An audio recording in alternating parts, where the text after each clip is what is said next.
Excessive yearning leads to inevitable destruction. You're toast! Inferior. Strike dead!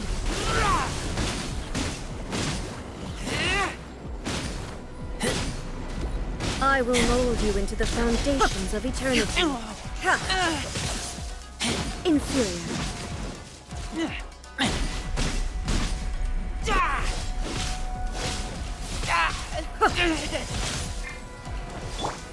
I'll protect Lightning us. falls on the land of eternity.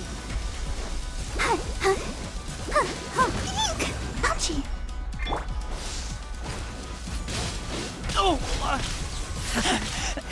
I taste blood.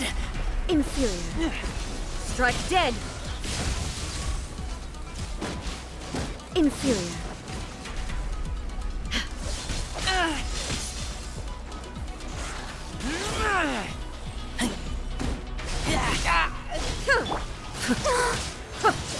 Eek!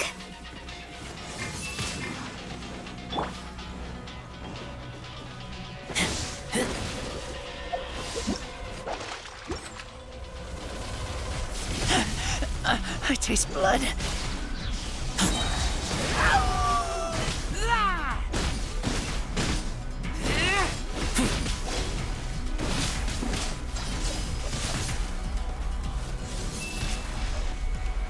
Inferior. You are an enemy that requires special attention.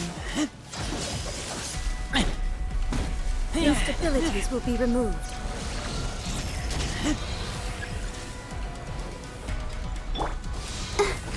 Strike dead!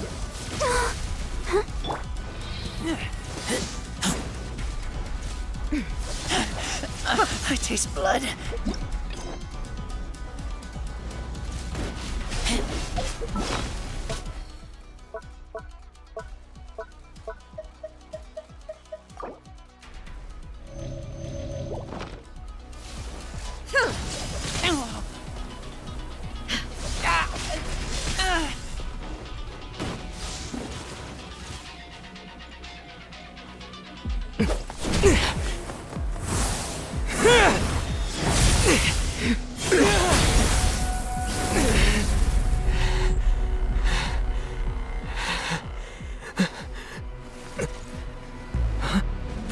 Dear me, aren't you cutting it rather close?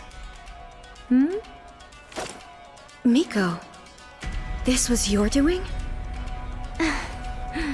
Now. Don't forget who taught you how to place your consciousness in objects. Surely you don't think your ambition alone is enough to shake A's will, do you?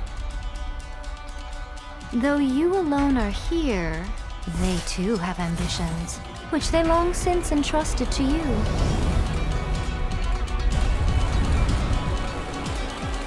Now then, close your eyes.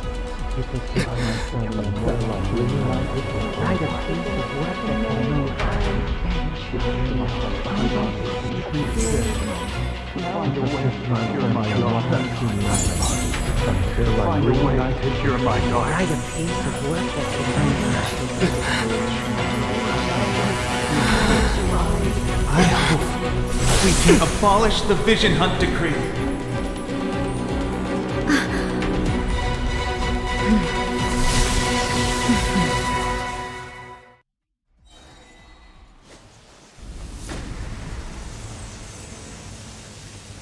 Let it rain!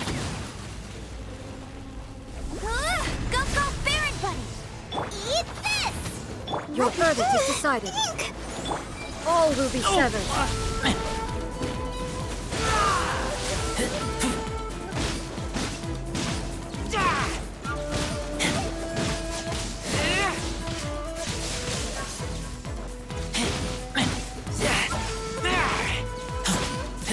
No escape! Without yearning, all returns to silence. Out of the frying pan, into the fire!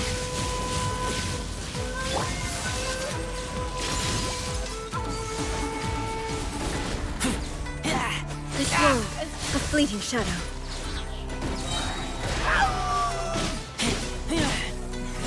All will be severed.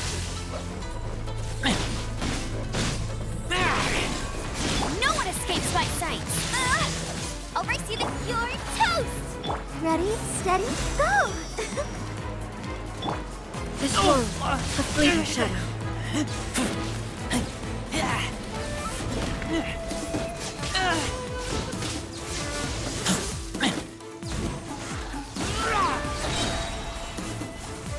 All will be severed. No escape! This world, a fleeting Not shadow. so hard!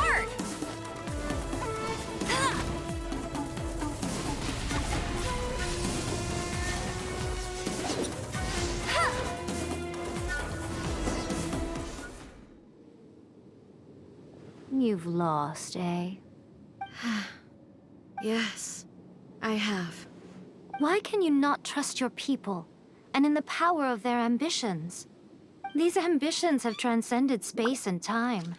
They are something that no one can snuff out. Is this the lesson you learned from your journey in Liyue? There are nations where humans cast their god aside and stride forward. So are we to just abandon the notion of progress for the sake of wishful thinking? You and I have both witnessed the great loss that progress can bring. Eternity. Eternity is the only way. When lightning flashes, it casts a shadow. My name means shadow. With my blade, I purged all obstacles to progress.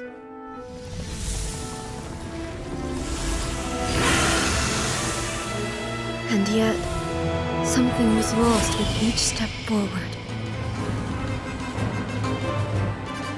In the end, I even lost her. The tales are still retold in the shade of every thunder sakura. But the wounds left on our nation by that terrible loss still ache. Never stop searching, even if only for a brief flash of light. If nothing else, we have the present moment. She said that once. But I've seen a nation stride forward and lose everything to the heavenly principles. Perhaps only if time stands still will the lightning's glow never fade. The present moment is a fragile illusion. Only eternity can bring us closer to the heavenly principles. I am no longer the shadow. Mine is the most supreme and noble form. Let power over the realm be vested within me. In this form shall I honor my subjects' dream, for a land of eternity, unchanging forevermore. The heavenly principles. Irrelevant nonsense as far as I'm concerned. When all's said and done, all you really want is to protect your beloved Inazuma forever and ever. Isn't that right? That would be something of an oversimplification. But is this nation worth existing for eternity? Stripped of ambitions, stripped of the potential for change, it does nothing more than simply exist. It is a hollow shell of a nation. I wonder what loss would it really be to anyone if such a nation were destroyed? Miko, retract your words. Never changing eternity is the promise I made to my people. But what your people need from you is not your promises. They want your attention. Your divine gaze. You mean visions? Humans have a lifespan of barely 100 years. They cannot afford to bear any extra losses. But I have experienced it all. That is why I have chosen to guide them along the correct path toward eternity.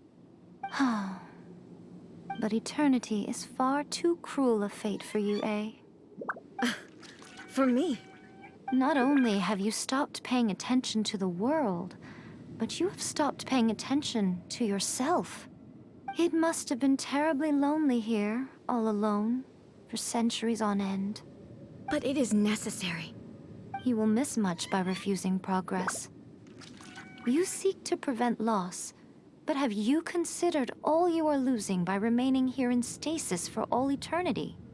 You are obviously lonely, and yet, for the sake of eternity, you choose to stretch your loneliness out to infinity. Tell me this. Why is the sky here that was once so dark glowing again? Why now? This is your plane of euthymia. It's your inner world. So it can only mean that you are happy to see me again. You have found the loneliness here unbearable for a long time now, haven't you? I have nothing to say to that. But I have so much to say to you. Let me tell you all that has happened over the last few centuries. How long will that take?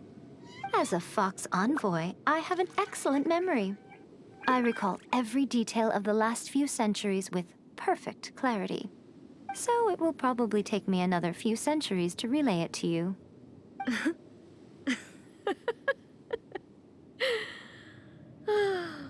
Miko, I never thought I would have the chance to meet with you like this again. Seeing you again is a change to eternity. And a very nice surprise. Since you are willing to admit that, I suppose that means we can still be friends? What a childish conversation this is. Anyway, now that I have been defeated by you and your plan, I will honor your wish to abolish the Vision Hunt decree. But, with regards to eternity and the question of whether this nation should move forward, I need time to give it some thought. You are the one who's been acting like a child from the very beginning. As promised, the Raiden Shogun abolished the Vision Hunt decree. Finally, her people's wishes penetrated her locked heart. Beyond the plane of euthymia, she saw what eternity means in the eyes of the world. When one's fervent ambition burns brightly, the gods will cast their gaze upon you.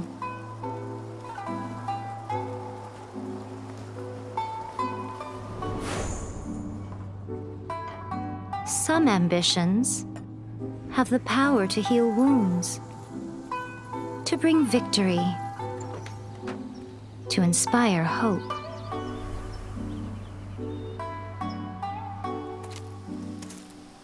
But some ambitions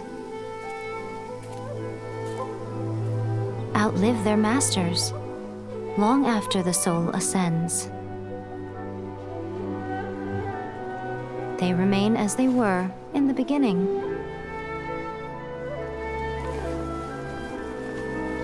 Burning bright and true for all eternity.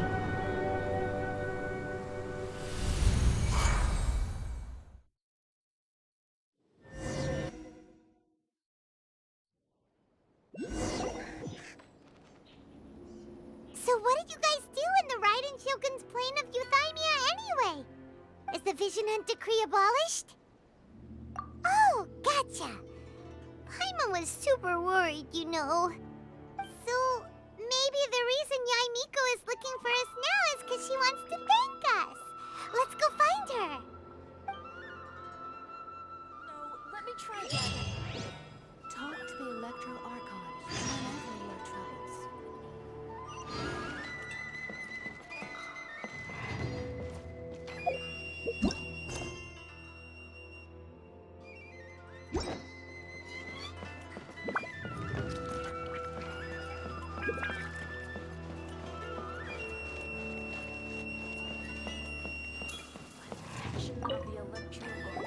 Why, hello, if it isn't the triumphant traveler. And why might you be visiting the shrine? A sign of piety, perhaps? You literally told us to come meet you here! I was just joking. I've been waiting for you. Seems like someone's in a pretty good mood. Mm-hmm. Catching up with an old friend I hadn't seen in years was truly delightful. By the way, I heard that you had a duel before the throne, with a Fatui Harbinger no less. Courageous and astute. I must say, I am most impressed. Defeating Signora head-on in a duel means that your strength exceeds my expectations. Still, you did end up victorious. I gather congratulations are in order. Sure feels good to finally thwart the Fatui plan for once. They caused plenty of trouble along the way, but at the very least, they didn't get their hands on another Gnosis. Wait a second. Did you say Gnosis? As in, the little thing that looks something like a chess piece? Yep, that's the one. You've seen one too? Gnosis belong to the Seven. They're what keep them connected to Celestia. Oh. What's wrong? I handed that over. You did what now? Well, how else was I supposed to save your skin from the Balladeer exactly? The Balladeer is number 6 of the Fatui Harbingers. In terms of strength, he is superior to Signora. I'm not the kind of person who risks life and limb for any old reason. You did... for once, Paimon just does not know what to say. After A created her puppet vessel, she no longer had anywhere to put it. As her erstwhile closest friend, A handed it over to me, and I've kept it in the Grand Narukami Shrine ever since. She no longer needs the power of the Gnosis, and in any case, she tells me she has severed ties with Celestia. Thus the Gnosis became not only useless, but also a potential source of conflict. Is that not a good bargain, exchanging it for the one at the core of the plan? Judging by the results, at least, I dare say I struck a good deal. When you put it like that, Paimon has to agree. The Traveler is worth more than a Gnosis.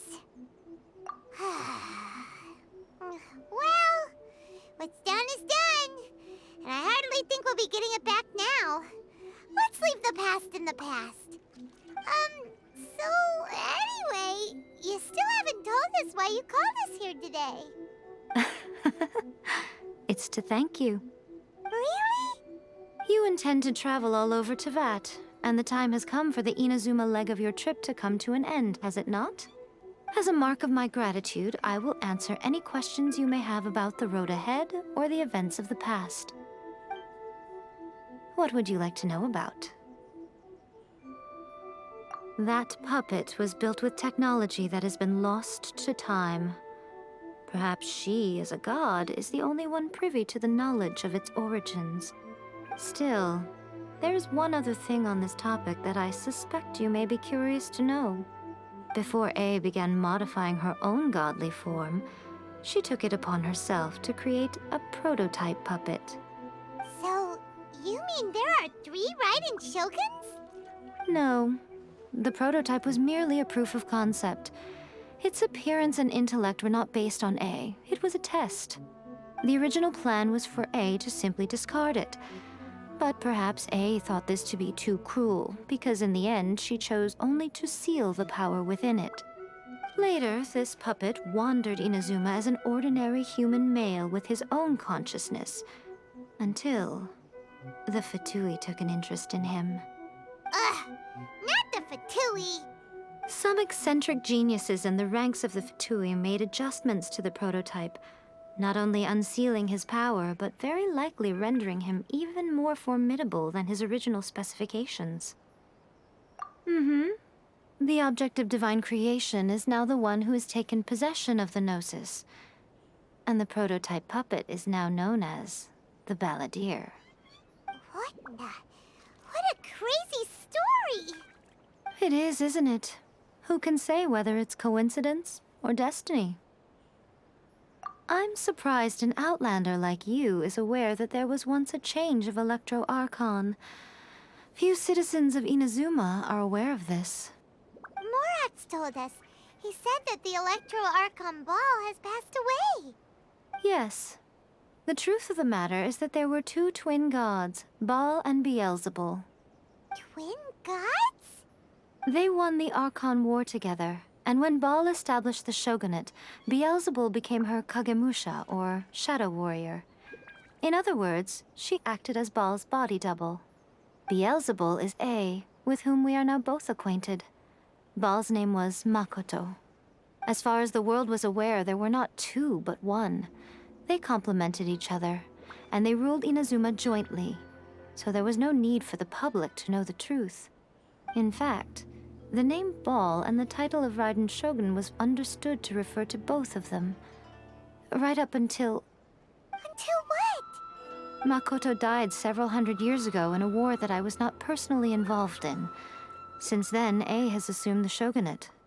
Losing her sister must have been super hard on A. That was when A began to change.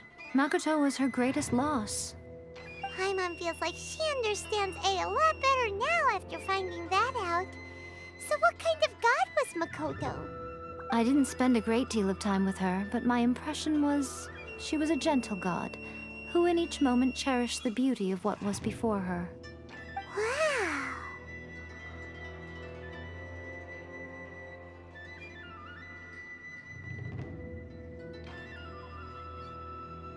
I'm surprised an outlander like you is aware that there was once a change of Electro Archon. Morat's told us. He said that the Electro Archon Ball Yes. The truth of the matter is that twin they won the Arch. Beelzebul is as far as the world. In fact, Until what? Makoto died. Losing her sister must have been... That was when A. Paimon feels like she... I didn't spend a great... Wow. Sorry, I haven't a clue. I'm also unfamiliar with the god you describe. But if you still have doubts about A, I would say they are misplaced. Not only does she not fit your description, but she voluntarily gave up her gnosis long ago, severing her ties with Celestia in the process. That's good to hear. Otherwise, given that I'm her familiar, it could have made our relationship rather awkward, don't you think? Don't worry. We aren't looking to pick a fight with you. I wish you the best of luck. May you soon discover the truth behind it all. As for your sister's whereabouts, I will use all the resources at my disposal to investigate it, and I will also borrow some of Ayato's people from the Shiumatsuban. I'll let you know if I find out anything. Consider it part of my means of thanking you. After leaving Inazuma, I think it would be easiest for you to go to Sumeru. Ooh, Sumeru! We've run into loads of scholars from there on our journey so far. Yes, well, Sumeru is the land of the god of wisdom, where the quest for wisdom and knowledge is never-ending. But their obsession gives rise to some truly inexplicable things. For example, in Sumeru, knowledge is holistically managed as a resource. Knowledge is a resource? Yes. I don't know whether it was the sages or Lesser Lord Kusanali who came up with the idea. Lesser Lord Kusanali? That's a cute name. Oh, you haven't heard. Lesser Lord Kusanali is the deity in whom the people of Sumeru place their faith. It's their chosen term of endearment for her. I'm sure you must have some things to discuss with her too. I wish you all the best. Are you sure? Okay then. Oh, Traveler, do you still have the omamori I gave you? Keep it safe. Is that all you intend to do with it? There was me thinking that you might hang it around your neck to show off to the world, telling everyone who inquired that it was given to you by none other than Yae Miko, the wise and beautiful. Who in their right mind would do that? Okay, I'll stop. Now, a question for you. Traveler, I see. But that is merely a small goal, based on what preoccupies you here and now. Your ambition should be something that transcends the world below and the starry sky above. Something that shines in unison with fate itself. Perhaps the reason you do not possess a vision is that such an ambition has yet to be engendered within you. It's a possibility. Continue on your journey, and maybe that moment will come to pass.